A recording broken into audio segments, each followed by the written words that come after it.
Vous êtes-vous déjà demandé comment tout a commencé? Depuis la création de l'univers jusqu'au développement complexe de l'humanité? Dans cette vidéo, nous explorerons l'éternité de Dieu, jusqu'aux grands rois et prophètes qui ont dirigé à travers des miracles, des défis et des révélations divines. Nous plongerons dans les origines de l'humanité, comprendrons les promesses faites à Abraham et assisterons à la formation de nations entières sous le pouvoir de figures emblématiques comme Moïse et David. Si vous souhaitez comprendre les bases de nombreuses croyances et pratiques qui influencent encore aujourd'hui des millions de personnes à travers le monde, ne partez pas. Quand nous parlons de l'origine de tout dans le contexte biblique, nous commençons par une idée fondamentale, l'éternité de Dieu.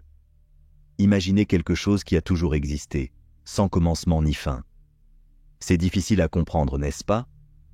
Notre expérience humaine est liée au temps, tout a un début et une fin, mais Dieu transcende cette notion. Il est décrit comme le Créateur, non seulement de petites choses ou de choses compréhensibles, mais de tout ce qui existe, les cieux, la terre et tout ce qu'ils contiennent. Maintenant, vous pouvez vous demander comment quelque chose ou quelqu'un peut-il simplement avoir toujours existé. C'est l'un des grands mystères lorsque nous parlons de la nature divine. Dans la Bible, cette idée est introduite dans les premiers mots. Au commencement, Dieu créa les cieux et la terre. Ici, au commencement se réfère au début de tout ce que nous connaissons. Mais pour Dieu, il n'y a pas eu de commencement. Il est le point de départ de tout ce qui existe, mais lui-même n'a pas de point de départ. Comprendre Dieu comme l'origine de tout nous aide à voir le monde et notre existence sous un autre angle. Il n'est pas seulement un créateur lointain, mais un fondement éternel qui soutient tout. Pensez-y comme à la base sur laquelle tout est construit. Si vous retirez cette base, tout s'effondre. De même, sans Dieu, la création n'aurait pas pu exister. Ce concept nous amène à reconnaître la dépendance totale de la création envers le Créateur.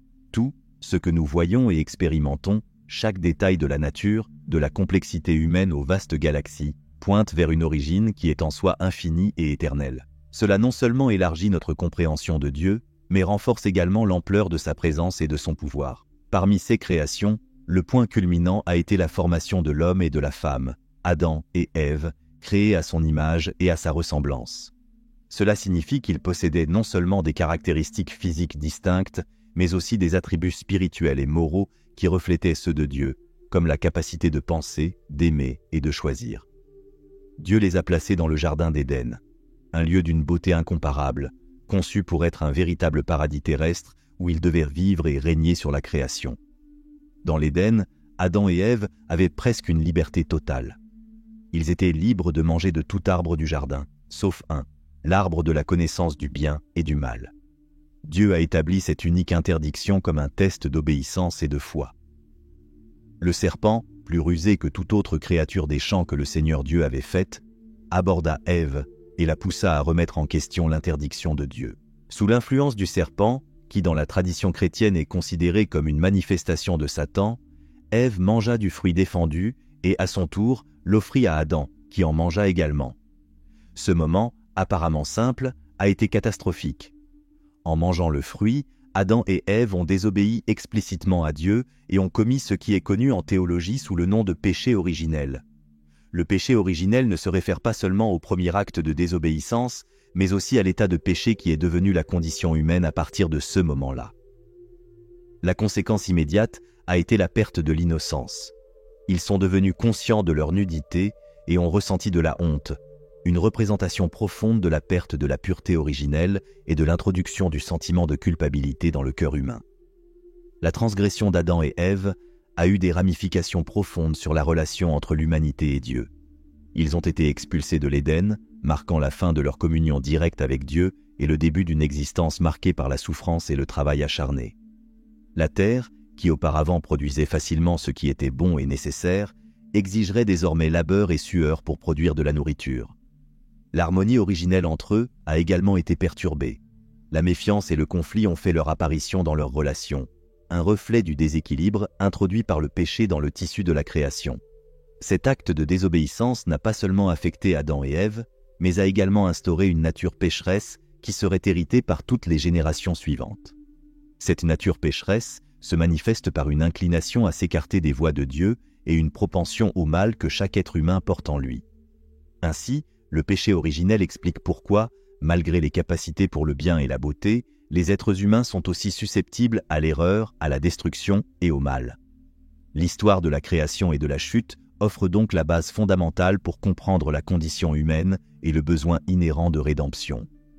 Elle établit le cadre de toute la narration biblique qui est essentiellement l'histoire de la manière dont Dieu œuvre pour restaurer la communion perdue avec ses enfants, culminant dans la promesse et la réalisation du salut par Jésus-Christ. Cette narration ne fournit pas seulement un contexte pour la foi chrétienne, mais offre également des aperçus profonds sur la nature humaine et notre quête continue de sens et de restauration. Après leur expulsion du Jardin d'Éden, Adam et Ève ont affronté les dures réalités d'un monde marqué par le péché, mais ils ont continué à vivre, accomplissant le mandat divin de peupler la terre. Ils ont eu plusieurs fils et filles, mais la Bible accorde une attention particulière à 2 de leurs premiers fils, Caïn et Abel. Caïn, l'aîné, est devenu agriculteur, cultivant la terre, tandis qu'Abel est devenu berger, s'occupant des troupeaux. Ces 2 frères représentent non seulement des modes de vie différents, mais aussi des attitudes spirituelles distinctes. À un certain moment, Caïn et Abel ont apporté des offrandes à Dieu. Abel, des premiers-nés de son troupeau, et Caïn, des fruits de la terre. Dieu accepta l'offrande d'Abel, mais rejeta celle de Caïn. Ce rejet enflamma le cœur de Caïn de jalousie et de colère, le conduisant à commettre le premier meurtre de l'histoire humaine en tuant son frère Abel.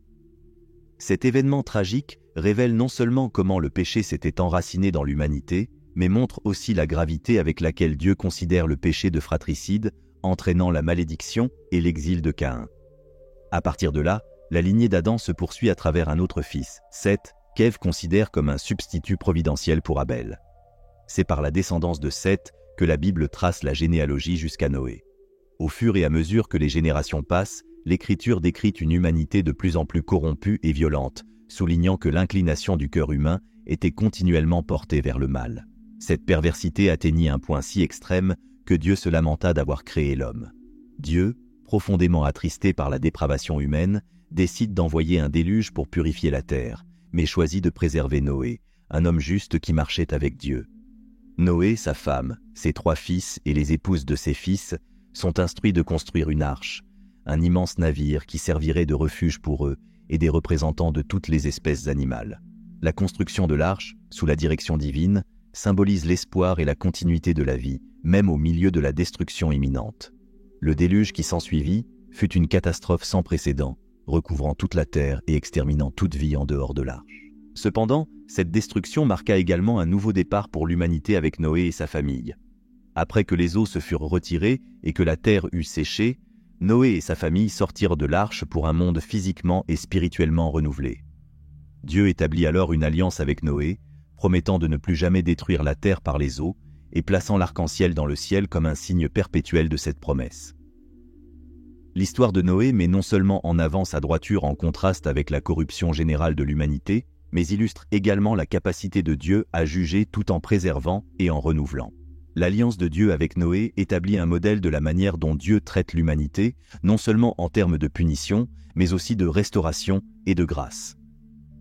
Le déluge est donc une représentation puissante de la justice et de la miséricorde divine, qui façonne profondément la compréhension ultérieure des relations entre Dieu et l'homme. La trajectoire d'Abraham, qui commence par son appel par Dieu alors qu'il vivait encore à Ur des Chaldéens, est l'une des plus significatives de la Bible, marquant le début du peuple d'Israël. Dieu demanda à Abraham de quitter son pays, sa famille et la maison de son père pour aller vers un lieu qu'il lui montrerait. Cet acte de foi et d'obéissance est le fondement sur lequel se construit la relation spéciale entre Dieu et le peuple israélite. Abraham, emmenant avec lui sa femme Sarah et son neveu Lot, partit sans savoir où il allait, faisant confiance à la promesse de Dieu qu'il ferait de lui une grande nation, bénirait son nom et, à travers lui, toutes les familles de la terre seraient bénies. À son arrivée en Canaan, la terre promise, Dieu apparut à Abraham et promit de donner cette terre à sa descendance. Abraham construisit un autel à cet endroit, marquant le lieu où Dieu lui avait parlé, un symbole de sa dévotion et de son adoration envers Dieu. Cependant, la promesse d'une descendance semblait impossible à réaliser, car Abraham et Sarah étaient âgés et toujours sans enfants. La tension entre la promesse divine et la réalité humaine d'Abraham et de Sarah devint un thème récurrent dans leur parcours. À un moment crucial, Dieu emmena Abraham dehors et lui demanda de regarder le ciel et de compter les étoiles, si tant est qu'il puisse les compter, et lui dit que telle serait sa descendance. Abraham crut en Dieu, et cela lui fut compté comme justice, un point fondamental dans la relation de foi entre Abraham et Dieu. L'accomplissement de cette promesse se concrétisa avec la naissance d'Isaac, fils d'Abraham et de Sarah, un événement qui réaffirma la fidélité et la puissance de Dieu. Isaac, tout comme son père, vécut une vie de foi et fit face à ses propres défis, y compris un moment dramatique où il fut placé sur un autel par Abraham en obéissance à un commandement divin de le sacrifier. Dieu intervint à la dernière minute, fournissant un bélier pour être sacrifié à la place d'Isaac, une scène qui préfigure des sacrifices et rédemptions futures et souligne la profondeur de la foi d'Abraham et la miséricorde de Dieu. Isaac eut 2 fils, Ésaü et Jacob, et ce fut Jacob qui continua la lignée de la promesse. Après avoir acquis le droit d'aînesse et la bénédiction d'Isaac, souvent par des moyens discutables, Jacob fit face à de nombreuses difficultés, y compris un exil auto-imposé pour échapper à la colère de son frère Ésaü. Pendant ce temps, il eut une expérience transformative avec Dieu, luttant avec un ange et recevant un nouveau nom, Israël, qui signifie « celui qui lutte avec Dieu ». Cet événement changea non seulement l'identité de Jacob, mais symbolisa également la lutte et la persévérance qui caractériseraient le peuple d'Israël. Jacob eut 12 fils, qui devinrent les ancêtres des 12 tribus d'Israël. Chacun de ces fils et leurs tribus respectives jouerait un rôle vital dans l'histoire d'Israël, culminant par la migration vers l'Égypte durant une période de famine, où Joseph, l'un des fils de Jacob, déjà établi comme une figure d'autorité en Égypte, offrit un refuge à sa famille. L'histoire d'Abraham et de ses descendants est bien plus qu'une simple succession d'événements généalogiques. Elle encapsule le parcours d'un peuple choisi par Dieu et sa relation continue et complexe avec lui. Ce récit constitue un fondement théologique pour les promesses de Dieu qui se déploient tout au long de la Bible, mettant en lumière des thèmes de foi, de promesses et de providence divine qui sont essentiels pour comprendre l'identité et la mission du peuple d'Israël. Après la mort de Joseph, qui avait été une figure de premier plan en Égypte, les générations suivantes d'Israélites se retrouvèrent dans une situation de plus en plus précaire. Un nouveau pharaon, qui ne reconnaissait pas les contributions passées de Joseph, monta sur le trône et considéra le nombre croissant d'Israélites comme une menace pour la sécurité nationale. Motivé par la crainte d'une possible insurrection ou alliance des Israélites avec des ennemis extérieurs, ce pharaon décida de les asservir, les réduisant à une vie d'esclavage brutal. Les Israélites furent forcés de travailler dans des conditions exténuantes, construisant des villes entrepôts pour le pharaon et souffrant sous le fouet de leurs oppresseurs égyptiens. La misère et les cris des Israélites pour leur libération atteignirent les oreilles de Dieu, qui avait déjà un plan divin pour les sauver. Le choix de Dieu pour diriger cette mission de libération se porta sur Moïse, un homme qui, bien que né israélite, avait été élevé comme prince dans le palais du Pharaon. La vie de Moïse prit un tournant décisif lorsqu'il fut contraint de fuir dans le désert après avoir tué un Égyptien qui maltraitait un Israélite.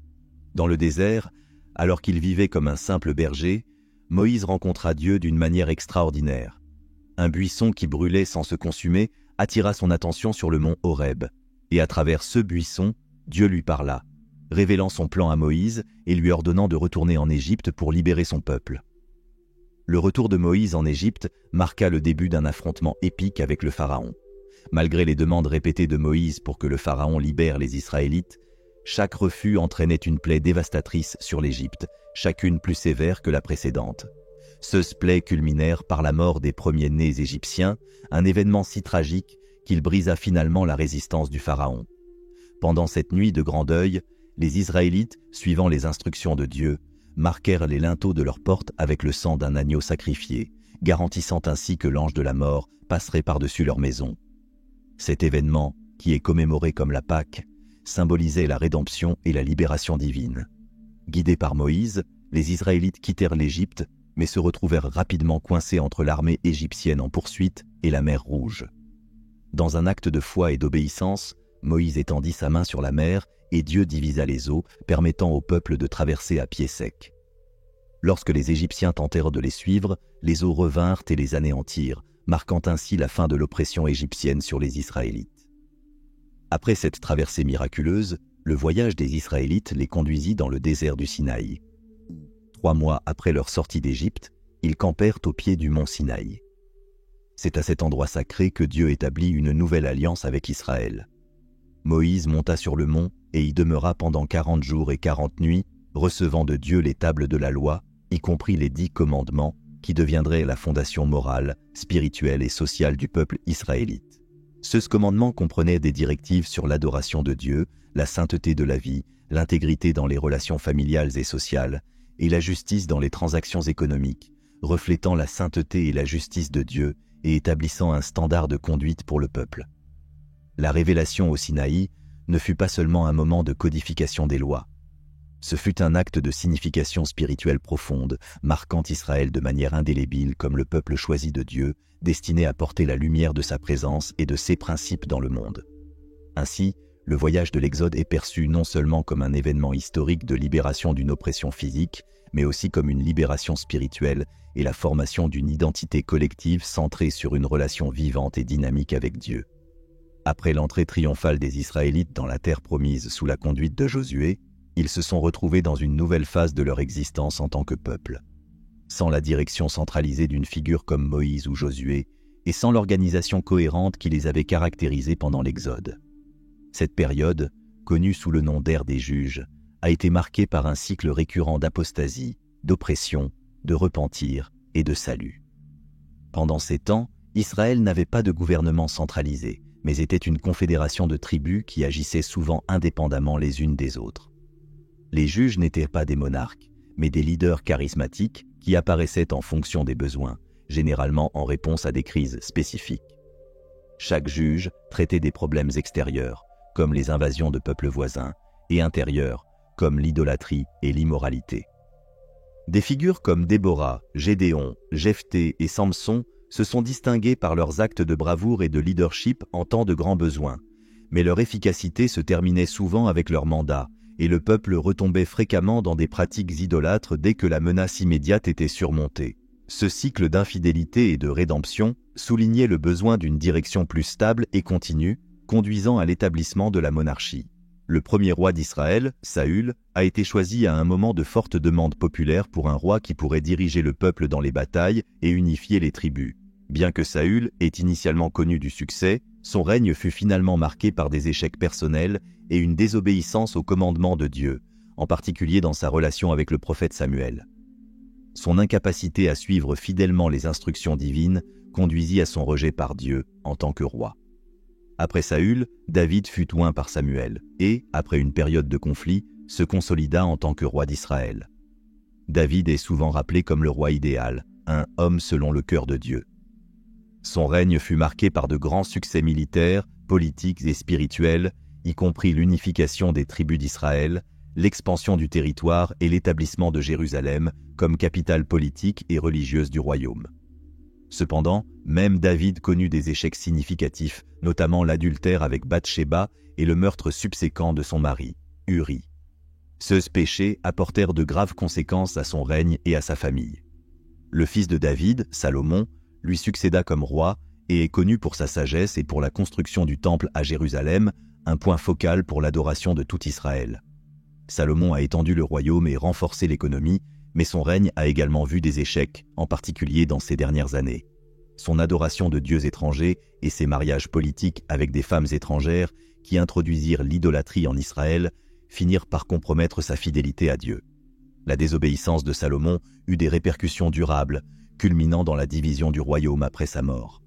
Après la mort de Salomon, le royaume unifié d'Israël, qu'il avait gouverné avec splendeur et sagesse, commença à se fissurer sous les tensions internes, exacerbées par les politiques oppressives de son règne. Le luxe et la magnificence de son gouvernement étaient soutenus par des impôts lourds et du travail forcé, des mesures qui engendrèrent du ressentiment parmi les tribus. Roboam, son fils et successeur, fit face à une crise immédiate au début de son règne lorsque les tribus du Nord, dirigées par Jéroboam, un ancien administrateur de Salomon, exigèrent un allègement des lourdes charges fiscales et des travaux forcés. La réponse dédaigneuse de Roboam aux demandes de modération, conseillées par de jeunes conseillers qui proposaient encore plus de rigueur, précipita une rupture irréversible. Jéroboam conduisit 10 des 12 tribus d'Israël à former un nouveau royaume au nord, ne laissant que Juda et une petite partie de Benjamin sous le contrôle de Roboam. Le royaume du nord adopta le nom d'Israël, tandis que le sud continua sous le nom de royaume de Juda, avec Jérusalem comme capitale. Cette division marqua le début d'une période d'instabilité et de conflits, tant internes qu'externes. Jéroboam, cherchant à consolider son contrôle sur le nouveau royaume, établit des centres de culte à Béthel et à Dan, équipés de veaux d'or, une tentative de fournir des alternatives au temple de Jérusalem. Cette décision non seulement violait les commandements centraux de la foi israélite, mais inaugurait également une ère d'idolâtrie qui affaiblirait le royaume du Nord au fil des années. Malgré les efforts de nombreux prophètes envoyés par Dieu pour avertir et guider le peuple vers un retour à la véritable adoration, l'infidélité religieuse persista. Le royaume de Juda, quant à lui, connut des périodes de renouveau religieux et de réformes sous des rois tels qu'Assa, Josaphat, Ézéchias et Josias, qui cherchèrent à purifier le culte et à centraliser les pratiques religieuses à Jérusalem.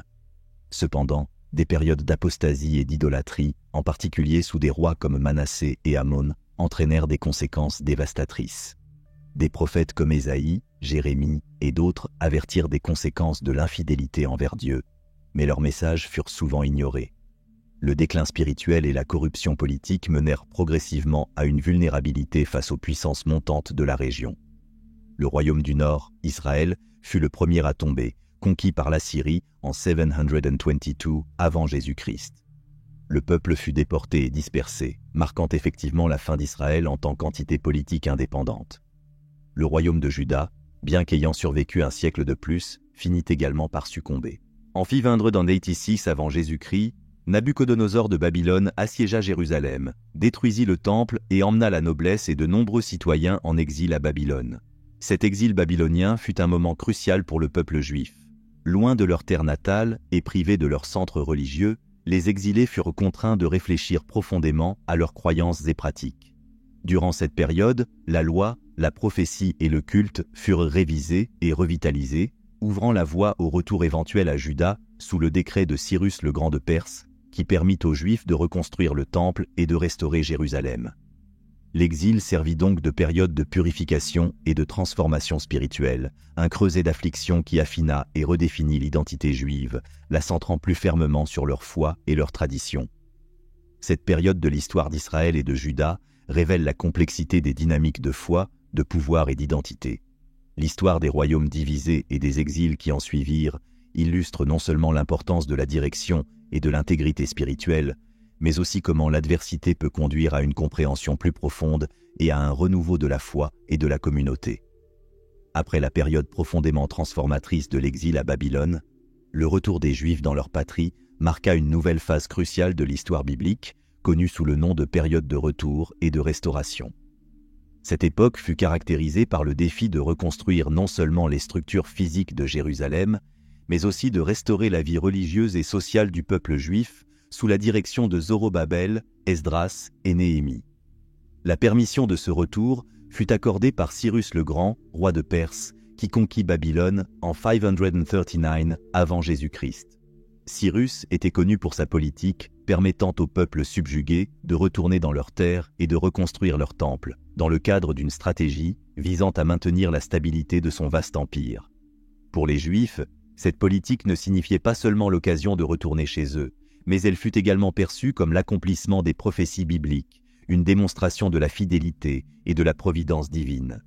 Sous la direction de Zorobabel, un descendant de la lignée royale de David, le premier groupe d'exilés retourna à Jérusalem et commença immédiatement les travaux de reconstruction du temple qui avait été détruit par Nabuchodonosor. Ce projet rencontra plusieurs défis, notamment l'opposition des peuples voisins et la démotivation interne, mais fut finalement achevé en 516 avant Jésus-Christ. La reconstruction du temple symbolisait la renaissance spirituelle du peuple juif et restaurait le centre de la vie religieuse et communautaire. Des années plus tard, Esdras, un scribe et prêtre bien versé dans la loi de Moïse, arriva à Jérusalem avec un second groupe d'exilés. Esdras apporta avec lui un zèle religieux et une autorité conférée par le roi perse pour établir la loi conformément au livre de Moïse.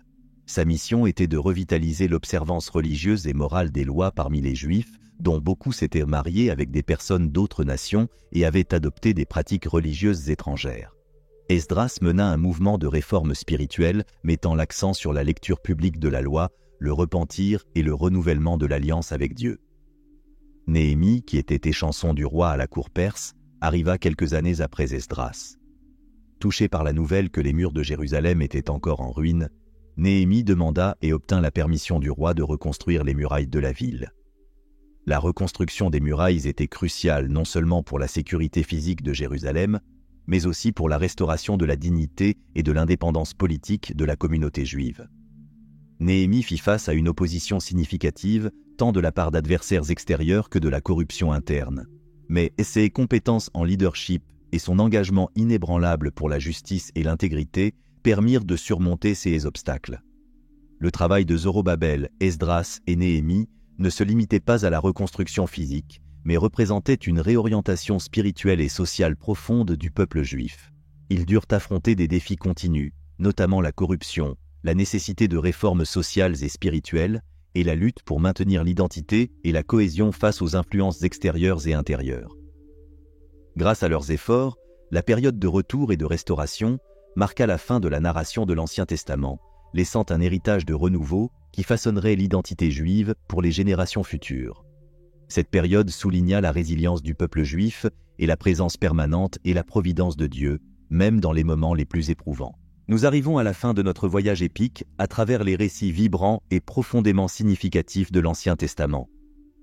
J'espère que ce parcours a non seulement éclairé les histoires que vous connaissiez peut-être déjà, mais aussi révélé des couches plus profondes qui relient ces anciennes écritures à notre vie moderne. Si vous avez apprécié cette vidéo, n'oubliez pas de laisser un j'aime et de la partager avec vos amis et votre famille. L'histoire de l'Ancien Testament est une source riche de sagesse, de foi et d'inspiration. Et plus nous l'explorons, plus nous découvrons des chemins vers notre propre transformation. N'oubliez pas de laisser un commentaire ci-dessous avec vos réflexions ou questions sur la vidéo. J'adore lire vos interprétations et discuter de ces histoires fascinantes. Et si vous n'êtes pas encore abonné à la chaîne, abonnez-vous maintenant pour ne pas manquer nos futures vidéos qui continueront d'explorer la richesse des Écritures et d'autres histoires qui façonnent notre monde. Merci d'avoir regardé et à la prochaine.